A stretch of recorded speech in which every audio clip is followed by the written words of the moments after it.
Our first guest, I want to tell you something, and she's been on this program many times. Yep. She's been nothing but generous for us, and we always enjoy having her here.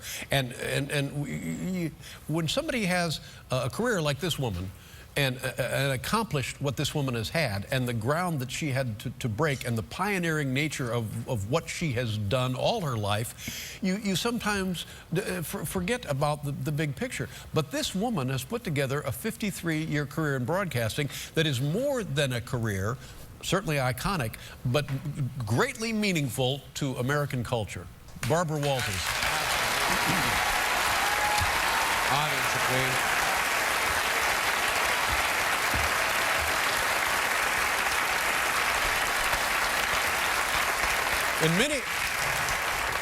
In many ways, if it was not for Barbara Walters, I probably wouldn't have a cue card guy from Cuba.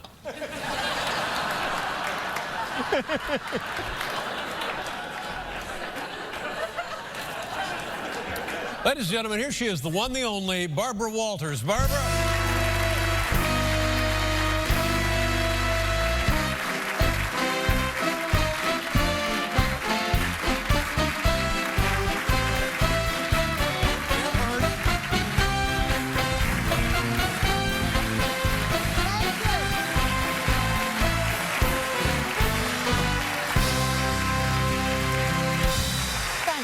Thank you very much. That was a lovely thing to say. Well, I'm trying to articulate something that is almost bigger than words, which is your career and your contribution to television news, and to the world of women in news, and on and on and on. That's lovely. It's a wonderful thing. Thank you. You are always so nice to me. Do you know that this is the 27th time that I have been on with you? 27 times. And I know why. Because when a guest cancels and we just can't make it, I come. Are you okay? Why are you bleeding? I was upstairs horsing around in the makeup room. We were leg wrestling is what we were doing. And one guy got me pinned, and I rolled over and slammed my elbow, and it's just a gusher. But don't worry about it. Are you gonna last through who my knows? appearance here? Yeah. Now I don't want you to, yeah, that would be fun. fall over now. Yeah. But let's just talk about a few things. When you went on the Today Show, you were a kid, and were there other women on national news programs then? There were women. They were called the Today Girls. Today Girls. And they were actresses, models, and so forth. I had come from behind the scenes. My father owned a big nightclub here in New York, right near here. And so I knew all of the... The name of the nightclub was? It was the Latin Quarter. Latin Quarter. At the time it was famous. So I knew a lot of the people, and I started in the press department because I knew all the columnists. Okay. When I came in the Today Show, my big contribution after, I don't know, almost 15 years, was that I said, you cannot call us the Today Girls anymore. We are co-hosts. Right. I put it in my contract that the women were co-hosts, and they have been ever since. That's my legacy. I'm serious about that. I'm very proud of. As well. But then also, I think if and it's sad that this business, television and such, should have lagged behind, when in fact maybe they did lead the way, but oh my God, it was too late to really be. Why? Why did it take forever to get? I don't know what I'm saying. Yeah, but I'll try to clear it up. I think your problem is you're bleeding to death here, and it's affecting your mind. But this is my, as I said, this is my contribution to you. I will translate everything you say. Thank you very much. Let me try it again. But when we see women on television wall to wall, as well, everybody should see them, but it's all because of you. All because of you. Well, I was the first female co-anchor of a network news show. I was a flop. Everybody said, oh, well, I was. What was floppy about you? Well, it was a flop.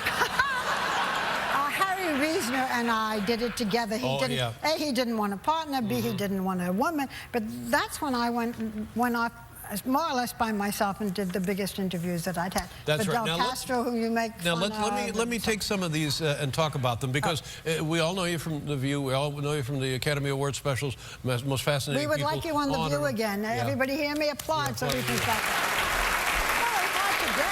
I can't. I'm just going to run some of these down, and this is just really a brush over the surface. Every president since Nixon, you have interviewed. Nixon, Yes. Ford, Carter, Reagan, Bush, Clinton, Bush, Obama. Every president. Okay, so now for a lot of people, that would be a career. All of those people. If I had interviewed all of those people, I'd think, fine, I'm ready to go to Cooperstown. I may go now. Judy Garland, 1967, troubled human being. She kept me waiting something like 4 or 5 hours. If it had not been Judy Garland, I would have walked out. But once she came out, she was so wonderful and so vulnerable. I remember, you know, most interviews I can't remember, but she said to me, my mother was a witch, because it was her mother who made her perform when she was 10, 11 years old. And she had a great career. But A huge talent and immensely insecure, is that safe to say? and very troubled, and a few uppers and downers. And, Not unlike Marilyn Monroe, who sort of fit that profile. yes, but she wasn't as big as, I mean, Garland was a star when she was 10, 11 years old. Her name was Gum, I think, Judy Gum. Not the most stagey name. Fidel Castro, 1977. Yeah. Yeah, what was that like? I spent a lot of time with Fidel Castro then. We traveled through. What does that mean, Barbara? I'm just trying to. One would not do it today. We spent 10 days traveling through the mountains where he was trying to show me how they were going to make it a resort. I held his gun, believe it or not, in my lap.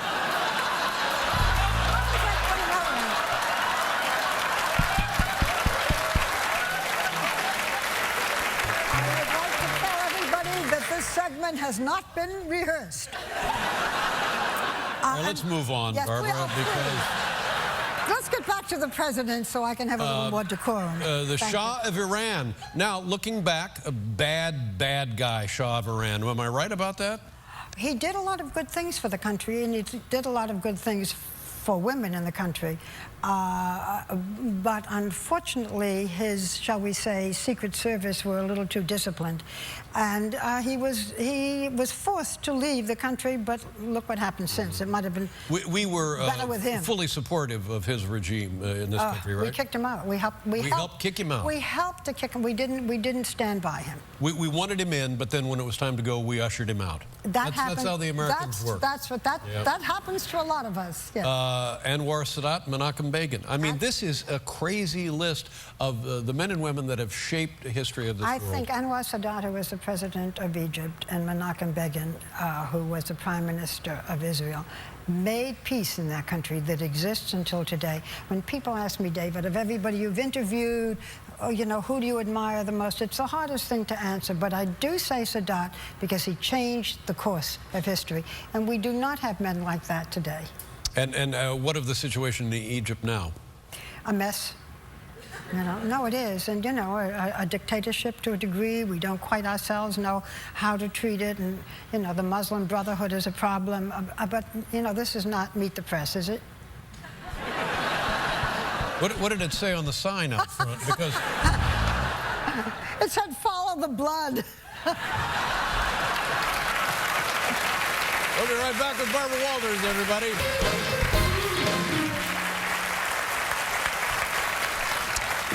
Muammar Gaddafi. Yes. Oh, you're going through... 1989, you interviewed Muammar Gaddafi. I also said there are people who think that you are crazy. I don't, you know, I asked him that. I asked Vladimir Putin if he ever killed anybody.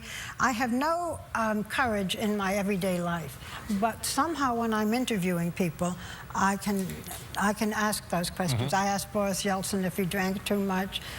I ask you why you're bleeding. What's wrong with you? Why no, are you bleeding? that's interesting.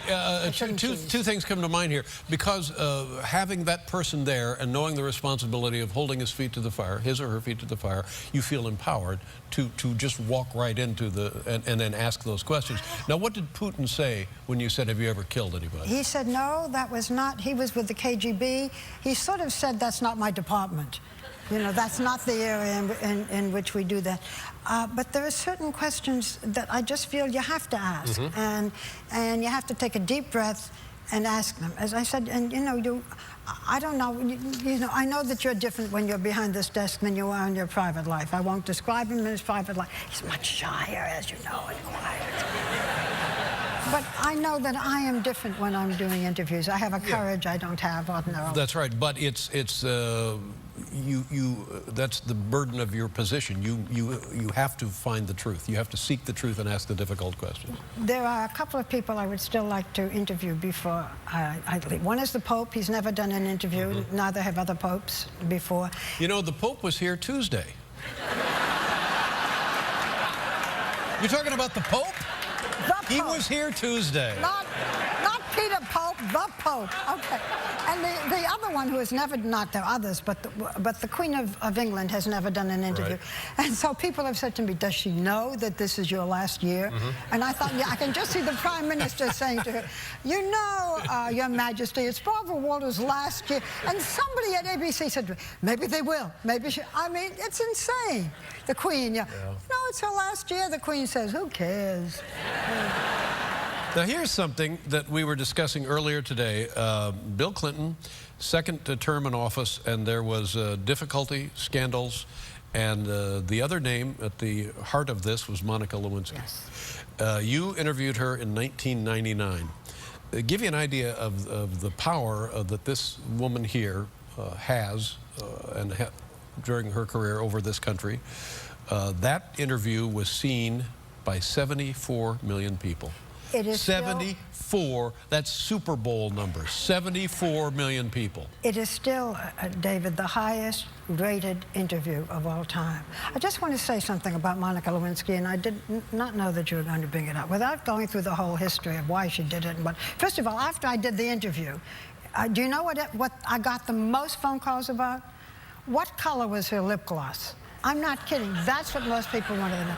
But this is a woman who has gone to the London School of Economics, who has lived a very nice and quiet life, and still people make fun of her. It's still very difficult for her to get the kind of position. Everybody else has moved up. Clinton is the president, Hillary Clinton may be the president, and Monica Lewinsky, we still, you know, sort of smirk and so on. And she's a very nice woman. I wish her good things. What does that say to us about the circumstance and how we view men and women in this country in that circumstance?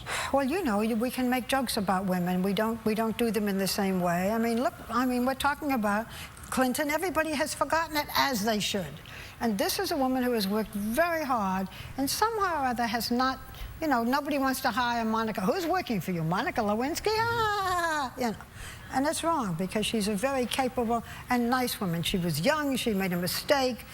I mean, I don't want to review it all, but it is interesting that that is the most watched interview of all time. Are you in touch with her? Have you talked to her recently? From time to time, I'm in touch with her. And your impression is that she has a nice life now? Things are stable for her? I think she has an okay life. I think it's still difficult for her. Since this is my last year in television, I would love to be able to talk with Monica again. Is that a likelihood? I don't know. Maybe like the Queen, it's Barbara's last year. Yeah. And, but I think I like Monica, and I think she's tried to do very good things in her life, and we should let her move on. Well, it would be nice to have a personal update from her, I think. Yes, it would. Thank you for helping me. Yeah. How are things at The View? Everything all right over there? Everything is fine at The View. See, now here's another thing you started. People take these shows for granted now, but yours was the first. Your idea for this show, this panel of contemporary women with different points of view, talking all at once at the same time. Yes, we do. Yes, we do.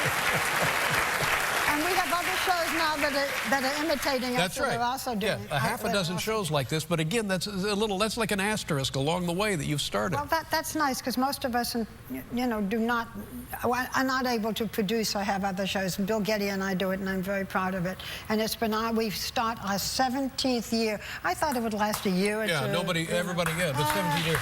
You know. Well, I don't know what else to say, but But God bless you, and as the year unfolds, people will be happy to celebrate with you, but also sad that you're leaving, and I would be one of those people. Can I just say something about you? Sure. You have always been so kind to me and so complimentary, and I'm very sad that you're bleeding to death. Barbara Walters, ladies and gentlemen.